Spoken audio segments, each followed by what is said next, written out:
Ya vimos la introducción por 6 semanas y estas cartas hablan de las grandísimas dificultades que empezaron a tener la iglesia cristiana. La iglesia cristiana iba muy bien. Usted puede ver el libro de los Hechos, que empezaron con grandes señales, milagros y predicando, hermano, de una manera tremenda. Estaba bien en propósito, estaban caminando en destino, en misión y en visión, pero vinieron las grandes dificultades. Entonces le mencioné que algunos hermanos se estaban desviando de la sana doctrina. Si algo ataca al enemigo, hermano, es la sana doctrina, como la unificación de la iglesia. Ustedes podemos tener 27,000 defectos, pero si estamos unidos, hermano, nos aguantamos. Pero cuando hay división, hermano, esto se fragmenta. Entonces, dentro de la iglesia cristiana nacieron dos grupos que se les clasificó como los gnósticos y los docetistas, que eran dos grupos que estaban queriendo instalar una serie de doctrinas donde estaban maltratando el evangelio, la esencia, donde ellos decían que Cristo no había venido en carne, sino en espíritu. O sea, quien vino a hacer la obra redentora fue el Espíritu de Cristo. Y eso lo que hace, hermano, es restarle grandeza a la obra redentora, haciéndola un tanto ilegal, que se lo voy a demostrar. Y estos grupos se sentían más que los demás, porque empezaron a despreciar a los hermanos.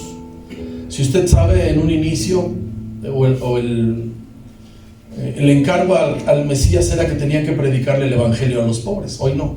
Hoy hay que predicarle a los ricos. Los pobres no están en la lista, porque los pobres no ofrendan. Entonces despreciaban a los pobres y despreciaban a los que no habían estudiado. Y entonces, hermano, empezaron a hacer ese tipo de selección. La palabra gnóstico se desprende de la palabra gnosis, que quiere decir conocimiento.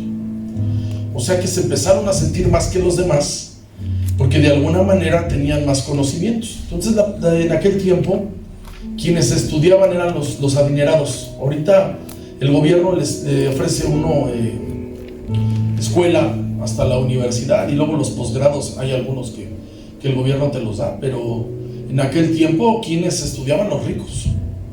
Y entonces sucedieron dos cosas a la par. Se desató la persecución allá por el año 65, y luego vino por dentro la división. ¿Cómo empezó la división? Por las herejías, por las falsas doctrinas.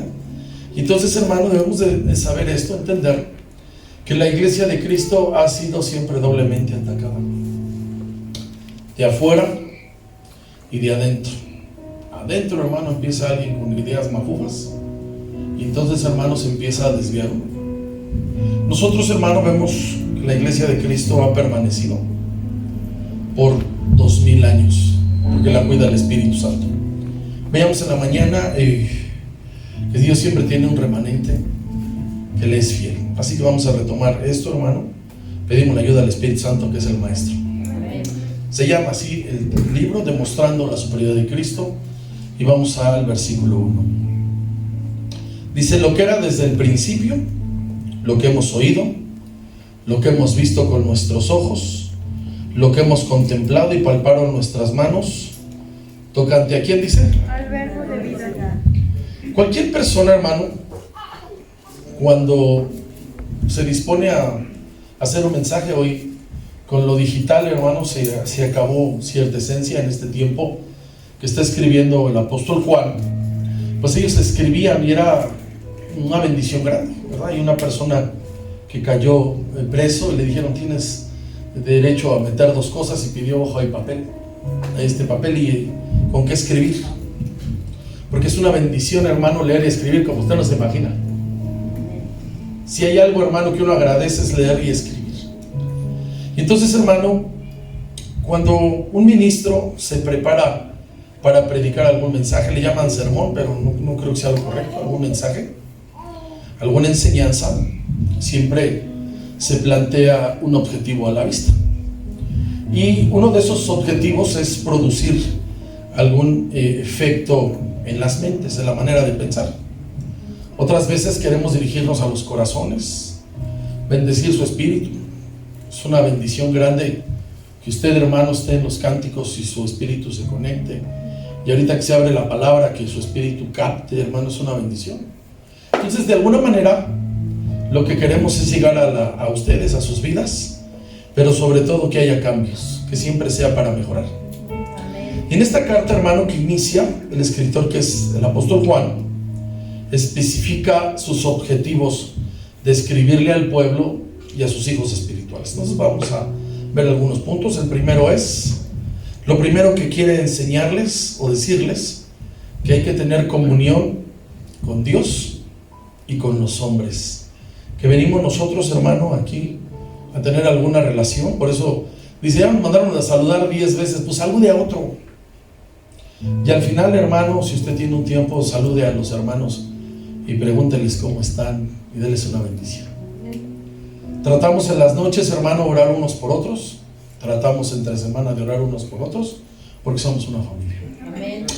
Dice el versículo 3, está testificando, dice, lo que hemos visto y oído, ¿eso qué dice? Les anunciamos, para que también ustedes tengan comunión, primeramente dice, con nosotros.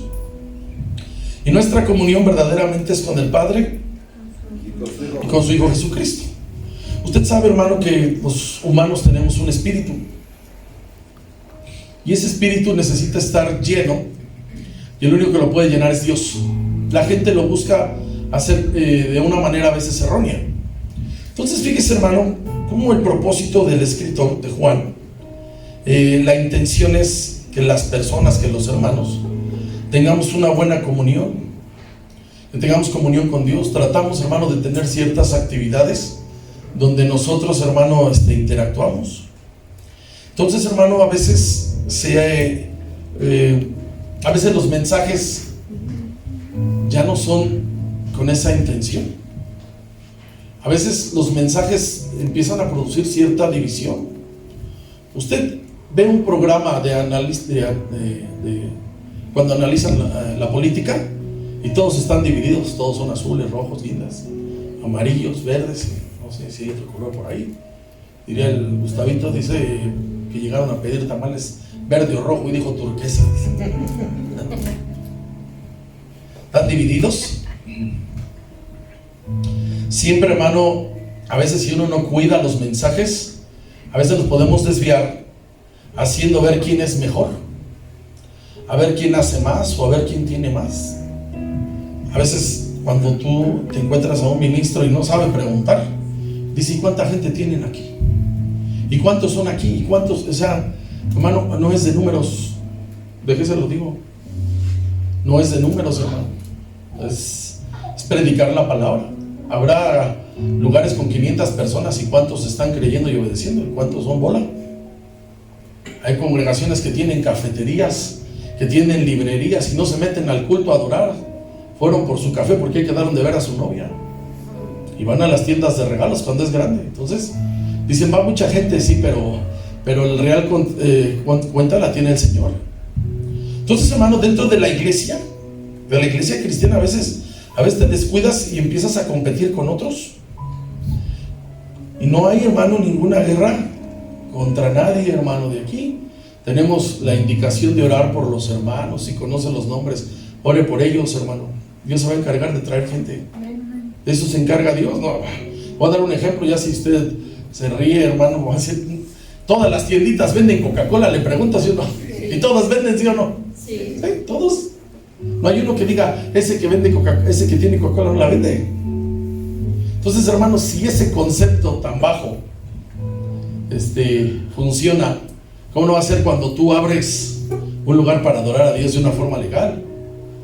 Decía la noticia de lo que sucedió en Guatemala, pues casi son el 50% cristianos. Usted se imagina una casa así es y otra casa no. Qué bendición que aquí, si en esta calle hay 50 casas, 25 glorifican a Dios, es una gran bendición. Entonces de eso se encarga Dios, hermano. El mensaje cristiano lo podemos resumir en dos grandes objetivos. Número uno, amar a Dios y amar al prójimo. Y lo demás, hermano, lo que aprendemos como una gracia especial que vemos algunas cosas que están ahí, que podemos encontrar enseñanzas, hermano, eso ya es extra. Número 2, el deseo de Juan que está escribiendo es despertarles gozo a quienes está llegando el mensaje. Estamos ahí en el versículo 4, si lo lee por favor, 1:4. Estas cosas os escribimos para que vuestro gozo sea cumplido.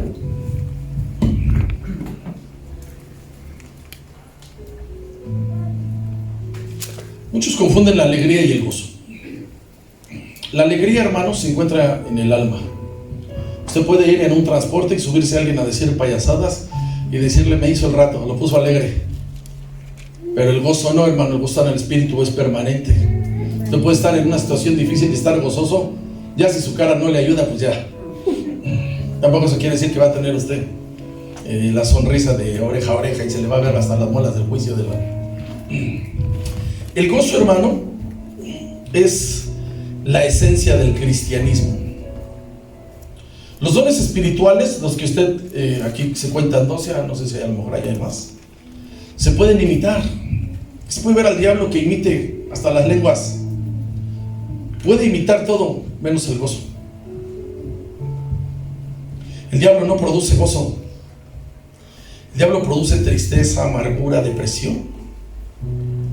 Siempre, hermano, estamos viendo cómo las personas se deprimen. A veces las personas se entristecen, a veces se desaniman. Entonces, hermano, debe tener uno cuidado cuando uno se para en este lugar, de tener el cuidado de no echar para abajo el asunto y decir otra vez perdió el Cruz Azul, ¿verdad? Traer cosas, hermano, palabras importantes. ¿Cuál es la finalidad del predicador, hermano? Del maestro. Es siempre despertar, hermano, un sano reconocimiento, hermano, de tener una fe efectiva. Tener un gozo, hermano, ser el mismo aquí y afuera. Ser el mismo aquí y en el trabajo, hermano. Y que seamos identificados por personas que tenemos, hermano, un grado, hermano, correcto de ver las cosas. ¿Quién dice amén? Fíjese, hermano, el fin y de las enseñanzas y las prédicas, cuando lo hacemos, es que haya un arrepentimiento en las vidas de cada uno, de todos, de nosotros mismos, aunque seamos salvos. También pensar, hermano, cómo andamos en conducta. Entonces, hermano, el Espíritu Santo nos ayuda y produce a veces en nosotros esa reflexión, ese redarguir, porque a veces fallamos, a veces pecamos, y sabe, hermano, que el gozo no se ha robado, que el gozo no se ha robado. Por eso a veces peleamos la libertad, o sea, que no venga alguien a pagarte. Entonces, fíjese, hermano, que nosotros debemos siempre llevarlos a los pies del Salvador y del Señor, que Él es el que tiene la respuesta. Él es, hermano, quien perdona sus pecados. Uno no es nadie, no somos jueces. Él es quien restaura las vidas. Él es, hermano, nuestro abogado. Y dice que si alguien hubiera cometido pecados, abogado tenemos con Él, hermano, y otra vez a seguirle. A veces uno se desanima, hermano. Hermano, te salen 3, 4 cosas y te desanimas, hermano, y si algo pasa, cualquiera de esas cosas que luego no están contempladas, y seguirle, hermano. Así que el mensaje de lo que tratamos, hermano, y compartimos, es que usted y yo tengamos un gozo a prueba de todo. Amén. A prueba de todo. Ha sido difícil estos 2 años, sí. Ahora aprendimos, hermano, a no tener miedo, a caminar, hermano, a respetarnos, a cuidarnos y a animarnos, hermano, y a seguirle. Amén, hermano, a seguirle. Tenemos que tener ese grado de libertad que Él nos ha dado, porque Cristo nos ha hecho más que vencedores.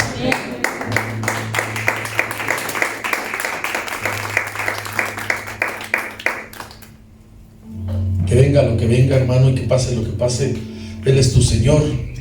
Que tú sepas, hermano, obtener ese gozo, sacarlo. El gozo del Señor es nuestra fuerza. El gozo es parte de la recompensa de creer. Es bien duro, hermano, ver videos de los ucranianos. Están bien tristes, hermano. ¿Usted cree, sinceramente, cuando uno tiene alguna cuestión y no se conecta uno con el entusiasmo que se necesita para los cánticos. Eso debe ser bien difícil, hermano. Número 3. El escritor está tratando de mostrar el propósito de presentar al Señor Jesucristo a quienes no lo conocen. Usted sabe, hermano, que a veces se dicen, yo conozco a Dios, a veces decimos así, pero a veces no decimos cuánto le obedecemos. Entonces, hermano, aquí para nosotros tener un buen respaldo del conocimiento es una obediencia correcta. Entonces, un buen maestro, un predicador, siempre le dice a sus oyentes, el objetivo, hermano, de cada uno de nosotros es que aprendamos a exaltar y a glorificar al Señor Jesucristo, hermano, sobre todas las cosas y sobre todas las circunstancias. Y siempre les recomendamos esto, hermano, que en donde quiera que usted empiece o tenga una conversación, sea hábil para dirigirla lo más próximo al Señor Jesucristo y darle la gloria. ¿Cuántas cosas no entendemos? Bastantes. No tenemos una explicación certera del COVID. ¿Por qué y para qué? No lo tenemos. No entendemos por qué después de toda esta cuestión en Europa está eso y si no se pueden arreglar. No lo entendemos, hermano, pero le damos la gloria a Dios y decimos la palabra así, dice que cuando lleguen los postreros tiempos habrán pestes, habrán guerras, rumores de guerras, habrá situaciones difíciles y el amor de muchos, tristemente, dice, se enfriará. Y usted le da la gloria a Dios. Como iglesia evangélica, hermano, estamos teniendo algunas dificultades, ¿sí? Es tan grande para algunos a veces el querer captar la atención de las personas que empiezan a hacer actividades para entretener. O sea, se han atrevido a meter, hermano, ciertas coreografías ya muy tiradas, hermano, a la mundanalidad. Yo he visto algunos videos de ministros que se visten de superhéroes, o sea, alguien que está predicando con la capa de Batman, con el uniforme de Batman. ¿Usted se imagina eso? Enseñando miserias. Tipo solamente trae los chones arriba de los pantalones. ¿Y sabe por qué llegan a hacer eso, hermano? Hacen exposiciones de enseñanzas motivacionales. O sea, hermano, como que ya es ley que les tenga uno que predicar lo que quieren oír. ¿Sabe por qué muchos votamos por el partido que está en turno? ¿Sabe por qué, hermano? Porque dijeron que la gasolina iba a bajar a 10 pesos. ¿Sabe a cuánto anduvo en la semana? A 30 pesos. Y que el salario mínimo lo iban a ajustar a 300 y empezó todo eso. ¿Sabe por qué, hermano, ganó ese partido? Porque les dio el clavo de lo que querían escuchar. Decían, eso necesitamos, eso queremos.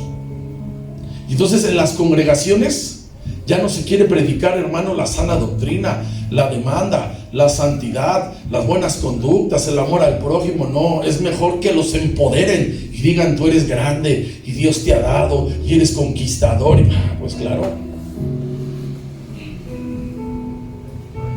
muchos no están predicando como se requiere, no están enseñando, no están entendiendo, hermano, y dejando las cosas bien en claro, que para ser parte de la iglesia de Cristo hay demandas bien fuertes,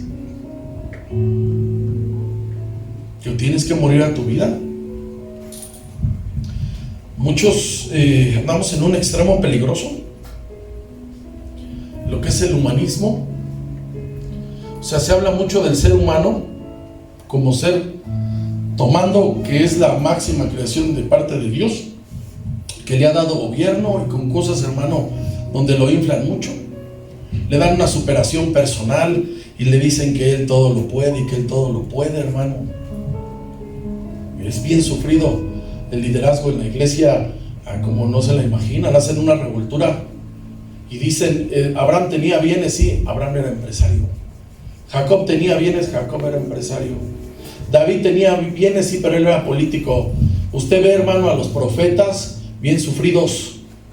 Usted ve a Isaías, a Jeremías bien sufridos. Usted ve a Moisés bien sufrido. Usted ve a los apóstoles bien sufrido. Y entonces, hermano, hacen una revoltura Y dicen, el rey Ezequías tenía mucha gloria que Dios le ha dado, y Salomón, porque eran políticos. No lo revuelvan. Los que se dedicaban a predicar la palabra, hermano, estaban sufriendo. Pero es más fácil hablar de un evangelio así, hermano, a decir quién quiere irse a África ahorita porque están matando en la India, y quién quiere dar su vida por el evangelio. Verás, si no dicen, no, me conviene más el evangelio que predica Benny Hinn, Guillermo Maldonado y Calle. Está más papita, o sea, hay hasta más amenes. Hay que irse con la finta de la membresía, porque el mensaje es humanístico. Le imparten y todo es para el hombre, todo es para el hombre. O sea, un congreso de mujeres es peligroso porque las empoderan, porque les dicen, si el varón que está ahí no quiere nada, abandónalo, Dios tiene algo mejor para ti. Eso está bien duro, hermanas. Los matrimonios fuertes, hermanos, tienen que ser transformados. No, pero Dios te va a dar un hombre, ese que está ahí, ya va a dar una patada allá en los cuadrantes de Valquemi, tú síguele. Todo para el hombre. Ahí están las hermanas paradas gritando gloria a Dios.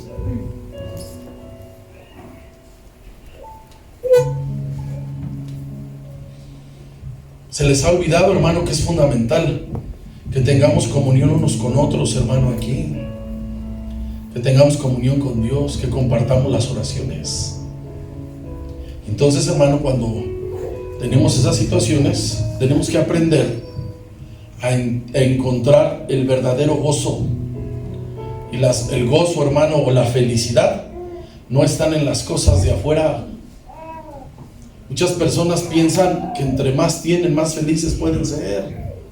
Alguien dice, una casa con 4 baños y no lavan uno, ¿para qué quieren 4? Una casa con 5 recámaras y no hacen una, ¿para qué quieren 5? Una casa para 10 autos y no lavas uno, si no lavas un garage donde entra un auto. Y todo, hermano, lo quieren hacer así, pero ¿sabe qué? Despiertan la ambición y empiezan a decir, Dios te puede dar eso. No, hermano, no es el mensaje central. Que Dios dé cosas no es el mensaje central, hermano. El mensaje central, hermano, es que tú vayas y anuncies que Cristo Jesús murió por los pecadores. Ese es el mensaje. Con los recursos que tú tengas, con las habilidades que tú tengas, no que ahora sea que Dios te va a dar tu milagro. Las pancartas dicen, noche de milagros, ven a recibir al tuyo, y ni modo que digan, hoy sí, con las ganas que tengo de comprar un yatecito. Dios me lo puede dar. ¿Dónde lo vas a estacionar? El bordo de Sochaca ya no funciona. Tienes que aprender, hermano, que de cada fruto, de cada virtud espiritual, tienes que hacer una bodega. Y una bodega que necesitas hacer es la del gozo. Pues, hermano, que metas gozo a la bodega, a tu espíritu. Que metas gozo. ¿Sabe por qué? Para que cuando vengan las pruebas lo sepas contrarrestar. Necesita uno, hermano. Entonces, hermano, tenemos que concentrarlos a cada uno de ustedes, siempre encaminarlos a conocer y a reconocer al Señor Jesucristo como tu suficiente. No hay más, dice ahí el apóstol Pablo.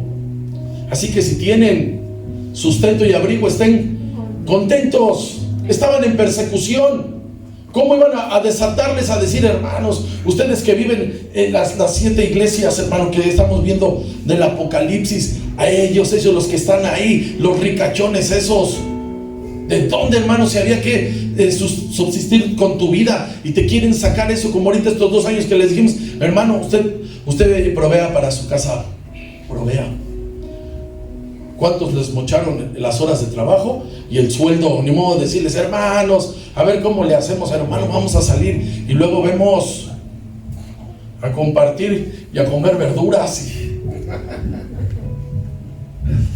Gloria a Dios, que no. Diciendo, hermana, no se ven,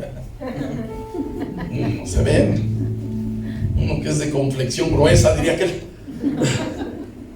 ¿En qué consiste, hermano, el evangelio? En compartir, hermano, entre nosotros, en servir a Cristo, en decir, hermano, que la salvación de tu alma está así. ¿A dónde te proyectas?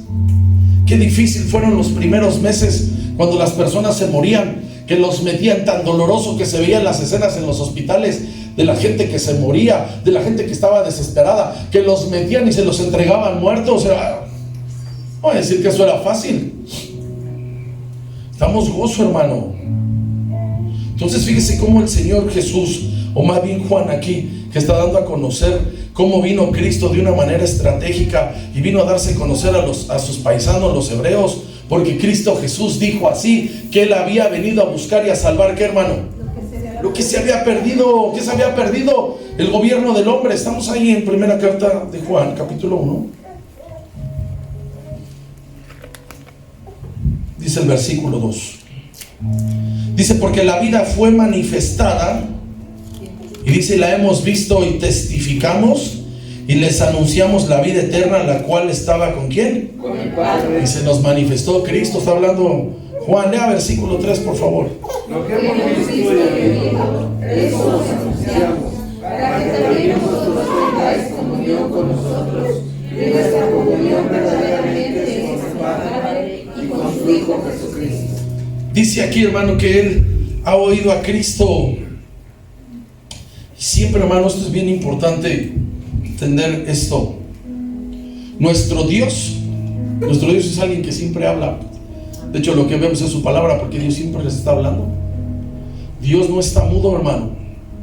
Tiene mucho que comunicarle a los hombres, y más a quienes le sirven, hermano. Dios siempre está hablando. Usted ve a Moisés y dile, cuando Samuel no conocía la voz de Dios, le tuvo que orientar Elí y le dijo, habla, porque ¿qué dice? Porque Dios siempre está hablando. Por eso es bien importante que tú y yo sepamos nosotros cómo comulgar con Dios, cómo comunicarnos. Dios siempre te está hablando.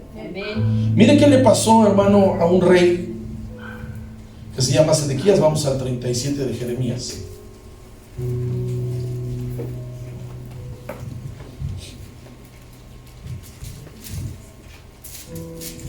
Jeremías estaba, hermano, no en la cárcel,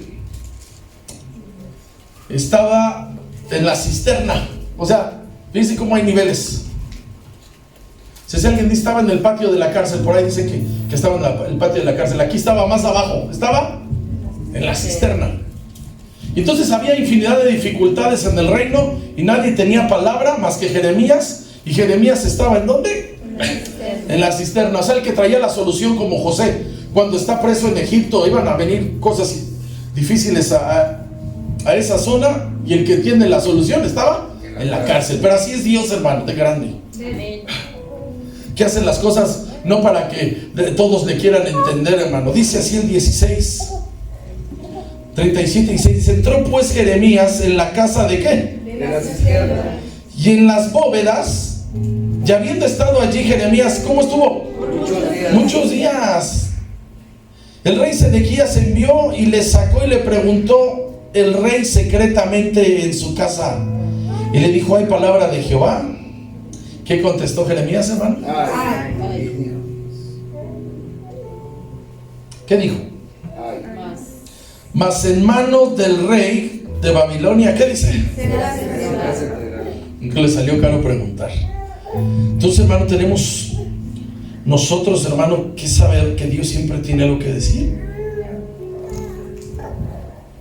Muchas personas estamos cansados de oír las opiniones y las suposiciones de muchos. Hay que buscar, hermano, la palabra de Dios. Un predicador nos pasó este principio. Para predicar primero se escucha a Dios y luego se les habla a las personas. Un predicador que estaba predicando y como que hacía una pausa porque decía que Dios le hablaba. Entonces, hermano, hay que escuchar la voz de Dios, ver qué es lo que pasa, estar actualizado. Siempre Dios le está hablando a su pueblo. Dice que Él no hace nada sin que le revele primero a sus siervos los profetas. Ya basta, hermano. El hombre quiere ser el centro de todo. Te topas a un hermano que va en una iglesia donde hay muchos y luego te preguntan, ¿y qué pasa en tu congregación? Pues, hermano, predicamos la sana doctrina. No sé si sea ley que todos los cultos debe de haber milagros y señales. Yo no sé si eso sea ley. Milagros y señales, ¿sabe para qué son a veces? Para que crean las personas. Personas que no creen más que así. Tú y yo no necesitamos creer. De esa forma, no, hermano, que no se le creemos al Señor. Usted puede ver a Nehemías, que él no vino profeta, no vino sacerdote. Él le trajeron noticias y dice que sintió en su corazón y se puso a llorar y se levantó, hermanos. Es otra cosa, otra manera de creer. Usted y yo, si entendemos que debemos creer y de compartir la palabra, así está. Ya basta de que el hombre quiere ser el centro de todo y que está por todo. Por eso cuando alguien dice que no sabe cómo conseguir esposo o esposa y empiezan a decir Dios me lo va a dar, mejor cállese. Dios me lo va a dar, Dios me lo va a dar, mejor cállese. Dice la palabra que pidamos el Espíritu Santo, ¿verdad? ¿Sí o no? Dice que el Señor le da el Espíritu Santo a quien se lo ¿qué? Que se lo pidan. Andan pidiendo marido, pidan al Espíritu Santo para que Él los guíe a toda la verdad. Ya basta de estar pensando en cómo ser beneficiados. Hoy es un hermano que te lo encuentras y empieza a decirte todo lo que le ha sacado a Dios, y eso, hacerlo presuntuoso, nada. Mejor que digan cuántas almas han traído, mejor que digan cuánto han predicado. Eso, que lo digan, que no estamos predicando. No, es que fuimos a un culto de milagros. Vean nada más la mercadotecnia que hacen. Cultos de milagros para que lo recibas y seas bendecido. Ya basta, hermano, de ver qué le sacamos. Quieren decir que vivimos un evangelio poderoso. Predique las palabras, hermano, como el apóstol Pablo y Silas dice que les dieron una reguamisa ahí en la cárcel, ¿sí o no? Y luego dice que estaban cantando, ¿o no? Usted se imagina cuando te dieron hasta por debajo de la lengua, ya hasta querer cantar, estaban cantando y Dios los oyó y vino un terremoto y no les dijeron, primero me atienden mis heridas. Primero se paró a predicar y luego lo llevaron a la casa, los bautizó y luego ya les curaron las heridas. Primero es la palabra, hermano. Estamos ahí. Estamos demostrando la superioridad de Cristo. ¿Qué más dice el escritor? Dice que ha visto a Cristo. Estamos en el versículo 1. Dice lo que era desde el principio. Está hablando del verbo del Señor Jesús. Lo que hemos oído, lo que hemos visto, ¿con qué dice? Lo que hemos contemplado y palpado nuestras manos tocante a quién. Nosotros tal vez con nuestros ojos no hemos visto al Señor Jesús como lo vio Juan, pero lo seguimos viendo con los ojos de la fe, hermano. Cada que abrimos su palabra, sigue el Señor transformando vidas como las que veo hoy en esta tarde. Dice aquí que Él ha observado a Cristo. Versículo 3 dice lo que hemos visto y oído. La versión original dice observado. Eso les anunciamos para que también ustedes tengáis comunión con nosotros, y nuestra comunión verdaderamente es con el Padre y con su Hijo Jesucristo. Usted sabe, hermano, que hay una diferencia grande entre ver y observar. Usted dice, ¿vio a tal persona? Sí, no, la observé y no, ya valió gorro, ya me pasaron a la crítica. Entonces, hermano, aquí dice observar, y él dice que él ha observado a Cristo. Entonces, hermano, así pasa. Cuando nosotros venimos aquí, pues tenemos que observar qué dice el Señor. Cuando usted abre la palabra en los evangelios y dice, y el Señor dijo, ahí observe, porque va a hablar el que sí sabe. Cuando habla su compadre, el Filomeno, ese que no sabe más que habla puras babosadas, puras necedades, ni se preocupen.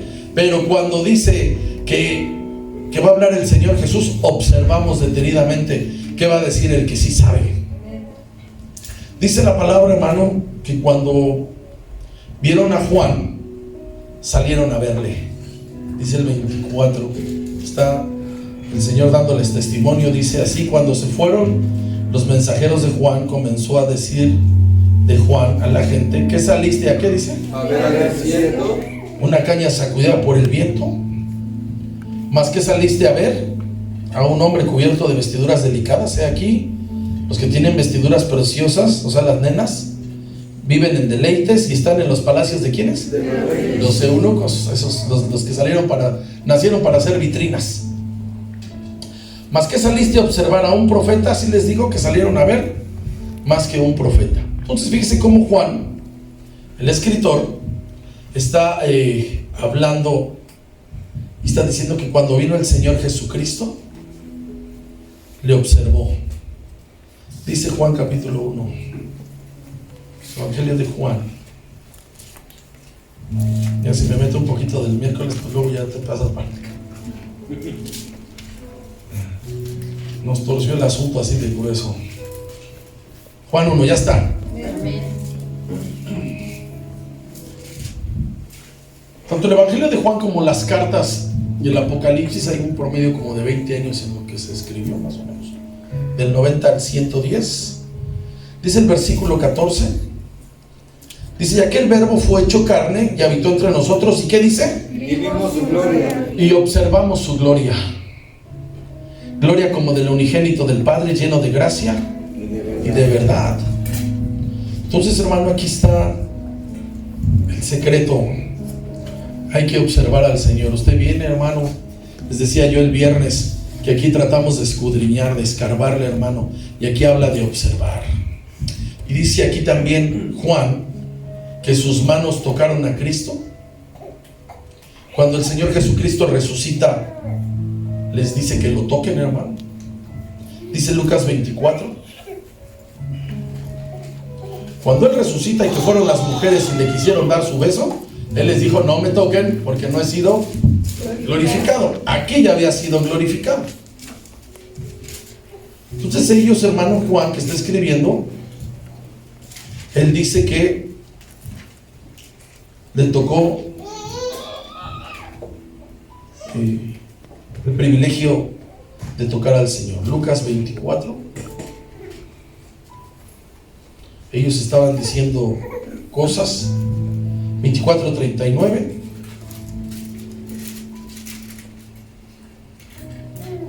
Dice el 38, 37, dice: entonces espantados y atemorizados pensaban que estaban viendo ¿a quién? Dice a un espíritu cuando vieron al Señor Jesús.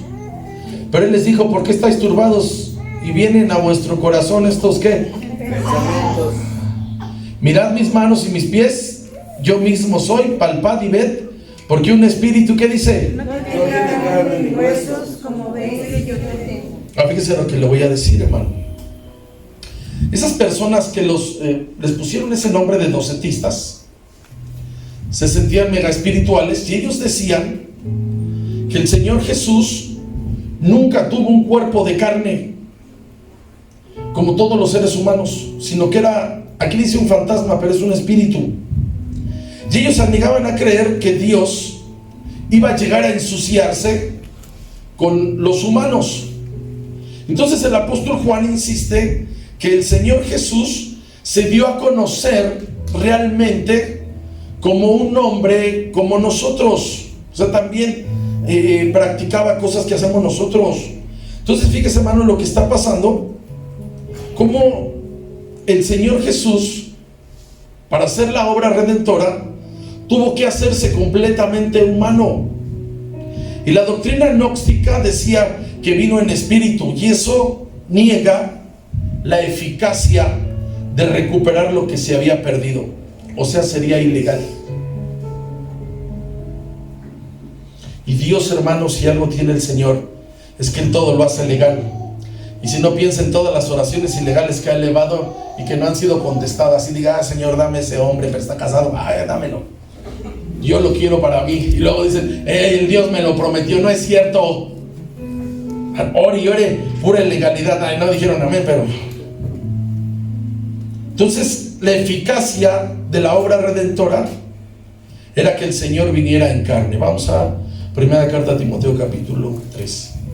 De repente se meten las ideas a la iglesia. Usted puede ver, ¿verdad? Yo no traigo nada contra las marchas, ¿verdad?, que se hacen ni la forma que lo hacen, pero de repente alguien agarra cosas de ahí. Entonces alguien dice: hermanas, ahora vamos a la marcha, nosotros vamos a ir allá a decir que... Dice: ¿a poco está mal? Se van metiendo las cosas en la iglesia, y en los avisos van diciendo: ¿verdad que hubo una gran bendición, hermanas, allá cuando les dimos las flores a las policías? Van a decir: amén. Ahora ya no las pintaron, les dimos unas flores. Dice primera carta a Timoteo capítulo 3 versículo 16. Dice: indiscutiblemente grande es el misterio ¿de qué? De la piedad. Dios fue manifestado y dice, ¿cómo? En carne. Justificado en el Espíritu, visto de los ángeles, predicado a los gentiles, creído en el mundo, recibido arriba, ¿cómo? Gloria. Grande es el misterio, porque Cristo Jesús lo hizo, ¿qué, hermano? En carne. Esto es importante, que el Señor no abusó de su deidad, vino en carne. Mire, hermano, le comparto rápido, ya voy a terminar. 3 cosas de Él. Dice aquí, hermano, en el versículo 1, lo primero, que el Señor Jesús está desde el principio. Versículo 1:1 dice así: lo que era desde el principio, el Señor Jesús que está desde el principio, lo que hemos oído, lo que hemos visto con nuestros ojos, lo que hemos contemplado y palparon nuestras manos, tocante a quién? El verbo de vida. Entonces ahí le va, voy a tratar de explicar esto sencillo. ¿Qué hizo Dios? Dios, hermano, que se mueve en la eternidad, entró al tiempo. Los hombres, ustedes y yo, nos regimos con muchos van a decir sus tripas, ¿verdad? Apúrate, porque ya.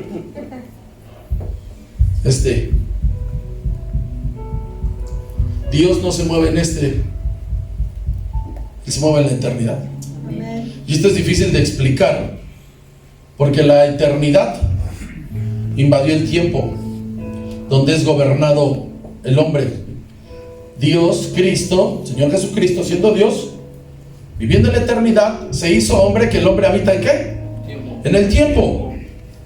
Entonces fíjese, hermano, allá donde Dios está, aquí en la Biblia dice día y noche para que lo entendamos, pero donde Dios está, donde Él pernocta en su esencia, en su grandeza, no hay día, no hay noche, no hay meses, no hay años, porque Él es eterno. El eterno no tiene principio y no tiene ¿qué? Entonces cuando empieza alguien a profetizarte, hermano, y a querer hacer cosas en el tiempo, hermano, Dios se mueve en la eternidad. Así que para recuperar lo que se había perdido, que viene a ser el gobierno de Dios sobre el hombre, lo hizo de una manera legal. Adán y Eva le dieron el derecho legal al diablo y eso se perdió.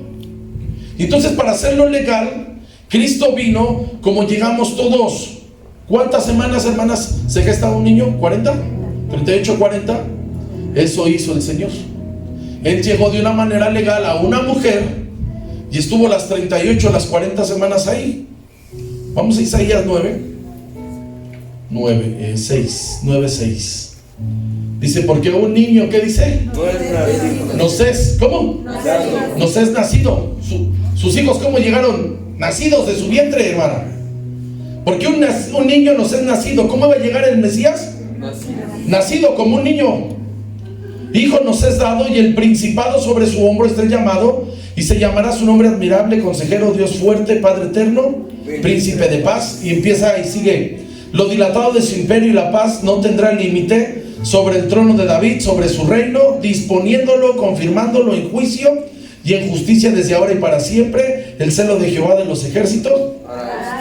Todos conocemos la historia de cómo llegó el niño Jesús al vientre de María. Todo de una forma legal. Número 2. La entrada al mundo de la humanidad fue real. Su humanidad fue real. Señor Jesús, usted lo ve que le daba sueño. Va a decir como varios. Sí, dice que de predicar se fue a la popa de la barca y dice que se quedó dormido. Se enojaba, se cansaba, dormía y creo yo que hasta bromeaba. Ya si usted dice que no, ahí le va. Cuando vio a sus primitos, les dijo: ustedes son los Boanerges, los hijos de quién. No voy a pensar que se los dijo así feo. Háganse de aquí. Van a dar una desconocida como el Aarón. No es cierto. Ahora varoncito agarrado. Me hinco ahorita. A Herodes le dijo: ¿qué dice esa zorra? La tercera, hermano. Mediante esa acción vino a la humanidad la palabra de vida. La palabra de vida es Cristo. Vamos a ver. Él es Cristo, hermano, nuestro Salvador. Por eso lo tenemos. ¿Cómo tenemos a Cristo, hermano? Diga, tengo su palabra.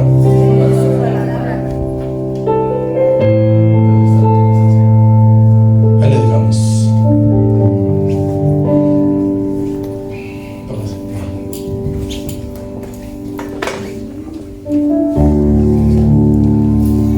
Cuando alguien se cambia de congregación, lo que anda buscando es cierta comodidad, ¿no?